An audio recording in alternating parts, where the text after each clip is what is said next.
You're not in love with her. You're in love with who you hope she becomes. Schopenhauer, you see her flaws. You feel the distance. You notice the chaos, the inconsistency, the disconnection. And yet, you stay. You convince yourself that it's worth it. That if she changes, if she grows, if she finally steps into the potential you see in her, everything will finally align. But Schopenhauer would call this what it is: self-deception. You're not in love with reality. You're addicted to a fantasy you built in your own mind. In this video, we dive into Schopenhauer's quiet, revealing insight about why men become addicted to potential, not reality. You'll learn how this pattern traps you in emotional cycles of frustration, disappointment, and self-abandonment, and how to finally break free. Subscribe if you're done loving potential and ready to face reality. Like and comment if you've ever stayed too long with someone because you believed in who they could be, not who they are now. Here's what Schopenhauer would force you to confront. The fantasy is comforting because the truth is terrifying. The truth demands that you accept her as she is, not as you hope she could be, not as you imagine she might become, but exactly as she stands today, in all her chaos, her limitations, her unwillingness, her avoidance. And when you look at that honestly, it hurts, because the gap between what you need and what she's willing or able to give becomes undeniable. That's why you stay stuck in the loop. You overvalue the rare moments when she shows potential, those temporary spikes of warmth, attentiveness, connection, moments that make you say, "See, it's still possible. She just needs more time. We just need to get through this phase." But those moments aren't change. They're emotional breadcrumbs, just enough to keep you hopeful, never enough to actually feed you. And the more you focus on the potential, the more blind you become to the pattern that's been there since the beginning. Inconsistency, withdrawal, avoidance, emotional chaos. Schopenhauer would tell you, patterns don't lie, potential does. And every time you prioritize potential over pattern, you choose suffering over clarity. The brutal truth: you're not confused, you're just unwilling to accept the answer. You already know. The answer your body feels every time she pulls away. The answer that whispers every time you leave her presence, feeling more drained than energized. The answer that lingers in the silence after every unresolved conversation, every broken promise, every emotional withdrawal. And that answer is simple. This is who she is, and here's where the real suffering is born. The moment you accept that, the fantasy dies. And with it, every excuse you've made for staying, every story you've told yourself about loyalty, every justification built around waiting for her to evolve. Because once the fantasy collapses, all that's left is you. And the question becomes painfully clear. If she never changes, do I still want this? And Schopenhauer would say, that's the only question that ever mattered. The final step in this painful process is choice. Schopenhauer understood that suffering persists because man clings to illusion even when reality is clear. You must decide, do you love the woman she is or the woman you wish she would be? Do you choose reality with all its imperfections, or do you remain trapped in the comforting but destructive world of fantasy? Choosing reality is not easy. It means letting go of hope. It means accepting disappointment. It means embracing uncertainty. But it also means freedom. Freedom from chasing a ghost. Freedom from endless emotional debt. Freedom from betraying yourself for a mirage. Choosing fantasy, however, is a slow death. It's a trap where hope and pain dance in endless circles. It's a life where every disappointment feels like a new betrayal, where you give pieces of your soul in exchange for temporary illusions, and where the real you slowly fades away. Schopenhauer would say the wise man learns to love truth more than comfort, that he embraces the discomfort of reality because it holds the seeds of genuine growth and peace. And that in finally loving what is, rather than what could be, he begins to reclaim his power, his clarity, and his life. So the question for you is clear. Will you keep chasing shadows, or will you step into the light of reality, even if it's harsh, Only when you choose reality can you start to love and be loved in a way that heals rather than harms. You spent so long loving an idea, not a person. You built a castle on the shifting sands of potential, not reality. And Schopenhauer would say that castle was doomed from the start.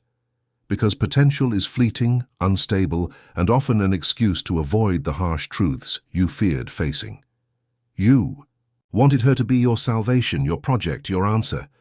But in doing so, you forgot the most important relationship you had to nurture, the one with yourself. Every day you invested in that fantasy was a day you abandoned your own peace. You tolerated behaviors that didn't serve you. You excused inconsistencies that slowly chipped away at your confidence. You silenced your doubts for the sake of hope, but hope, when untethered from reality, becomes suffering. And the man who lives in suffering isn't free, he's trapped. Schopenhauer would tell you the painful truth. You're not alone in this. Many men fall into the same trap.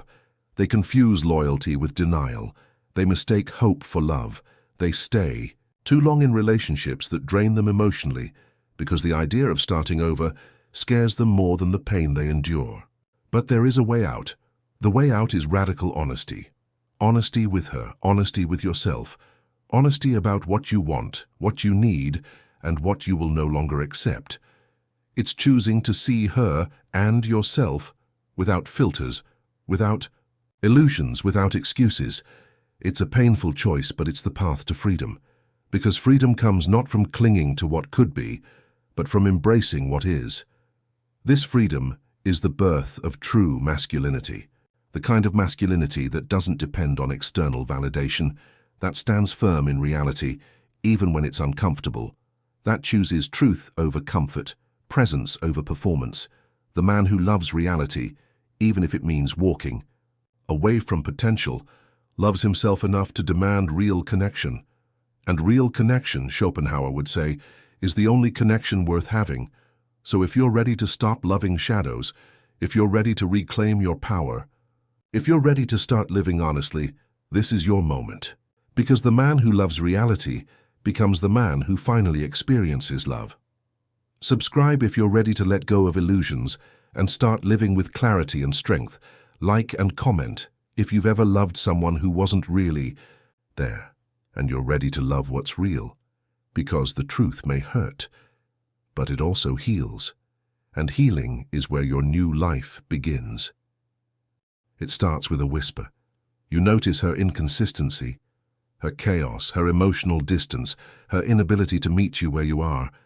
But instead of walking away, you tell yourself a story. She's just wounded. She just needs time. If she heals, if she matures, if she realizes how much I care, everything will change. And that story becomes your prison.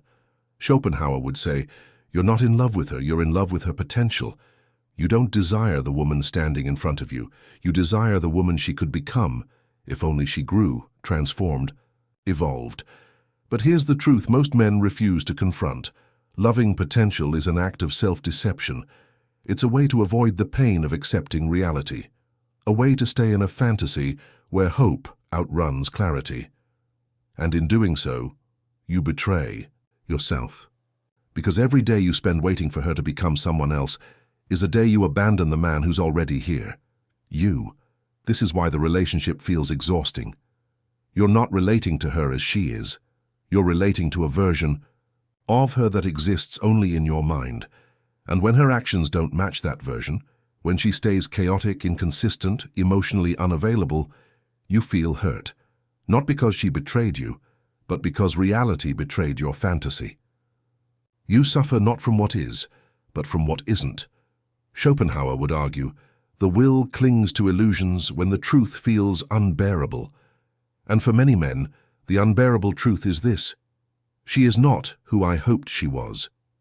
But rather than face that, you double down. You invest more, you try harder, you rationalize more red flags. You convince yourself that your loyalty to her potential is proof of your love, of your strength, of your depth. But it's not. It's just another form of self-abandonment dressed up as devotion. The tragedy? She feels it. She knows you don't fully accept her as she is. She knows you're not loving her present self. You're betting on her future self. and that pressure is suffocating. It creates distance, resentment, and disconnection. Because no one wants to be someone else's project. No one wants to feel like they are not yet enough for love. And the more you try to fix her, save her, guide her, the more she pulls away. And here's the brutal truth: she was never hiding who she is. You were hiding from seeing it. You edited reality to protect your hope. You filtered her flaws through the lens of who you wanted her to become. And Schopenhauer would tell you, that isn't love. It's illusion management. And the man who trades truth for illusion always pays the price in suffering. This is the part no man wants to hear. Schopenhauer would stare directly into your illusion and say, she never deceived you. You deceived yourself. She showed you who she was from the beginning. Her inconsistency wasn't hidden. Her emotional unavailability wasn't masked. Her avoidance, her chaos, her inability to meet you, none of it was disguised, but you ignored it. You reframed it. You whispered to yourself, she just needs time. She just needs love. She just needs to heal. But none of that was ever the truth. What was true was that you were more committed to your fantasy of her than to the reality of her. And the reason? Facing the reality meant facing the emptiness inside you, the part of you that can't let go, the part that fears solitude more than suffering, the part that believes that maybe, just maybe, if you stay long enough, try hard enough, prove your worth enough, she will finally transform into the woman you dreamed of. But transformation doesn't work like that, not hers, not yours. And Schopenhauer would say the man who waits for others to become what they are not wastes not just time, but himself. Every moment you spend negotiating with potential is a moment you abandon your own reality. You become a man who no longer trusts what he sees, who doubts his own instincts, who starts to believe that suffering is noble, that loyalty to illusion is love. And the price? You lose yourself. You become smaller. You edit your standards. You silence your truth. You teach yourself that loving someone means enduring them. That staying with someone means tolerating their refusal to meet you. And in doing so, you slowly convince yourself that this is what love feels like. But it's not. It's emotional self-harm dressed as hope. And here's what makes it worse. She feels it. She knows. She senses the gap between who she is and who you're waiting for her to become. She feels the subtle judgment hidden beneath your patience, the quiet pressure behind your affection. And the more you hold on, the more suffocating it becomes, not just for you but for her. Because no woman wants to be someone's unfinished project. No woman thrives under the weight of, you're not there yet, but I'll wait until you are. And the man who lives in this pattern suffers twice. First, from her inability to be who he hoped she was, and second, from the betrayal of his own truth. Schopenhauer would say, suffering is not always punishment. Sometimes it's simply the consequence of refusing to see. You tell yourself you're patient because you care, that you stay because you believe in her, that your commitment is a reflection of your strength, your loyalty, your depth. But Schopenhauer would look past all that noise and tell you the uncomfortable truth. You're not trying to save her. You're trying to save yourself.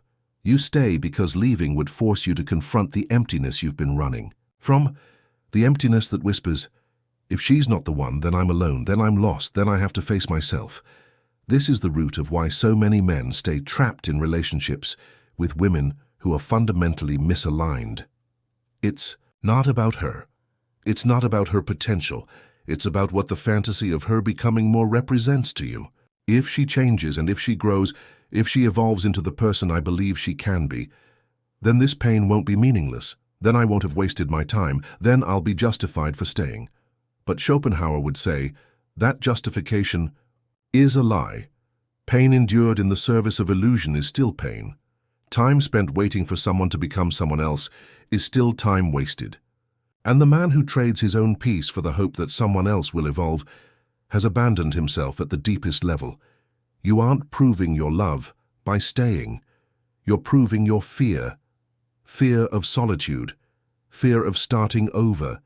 Fear of confronting the possibility that you made the wrong choice. And in that fear, you become addicted to the story that it's going to get better. But the truth, it's not.